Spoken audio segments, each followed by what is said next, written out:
आता बरेच दिवसानंतर आम्ही शेतामध्ये आलो, कॅमेरेमॅन आणि मी. तर चल म्हटलं थोडं काम होतं, शेतामध्ये आलो. तर आपण सर्व शेतकऱ्यांना वावर तयार करून ठेवले. मस्त बघून घ्या, वावर असे प्रेस झाले, मऊ मऊ गादी गादी असं शेत चाललाय. काही शेतकरी बांधवांना हळद पेरली, मी बी पेरली, आणि काही शेतकरी बांधवांना पराठी बी पेरली. तर भावांनी फक्त आपल्याला अपेक्षा आहे पाण्याची.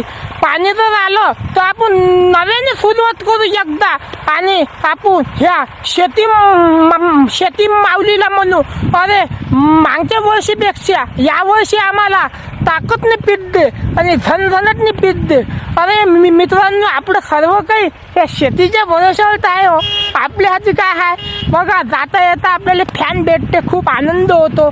तर मित्रांनो, असं आहे शेतकऱ्याचं काम. नव्यानं सुरुवात करू एकदा, फक्त शेतमाऊलीनं आपल्याला साथ दिली पाहिजे. आपण मेहनत चालू ठेवू. बस आता पावसाची अपेक्षा आहे, बाकी सब शेतकरी बांधव बियाणं आणून तयारीमध्ये आहे. बजाव बजाव स्वतःचं घर गळूनही जो पावसाची अपेक्षा करतो त्याचं नाव शेतकरी. स्वतःचं सोनं नाणं गहाण ठेवून तो लाखा मोलाचं बी आणतो त्याचं नाव शेतकरी. उगदेव माय शेतकरी म्हणतात.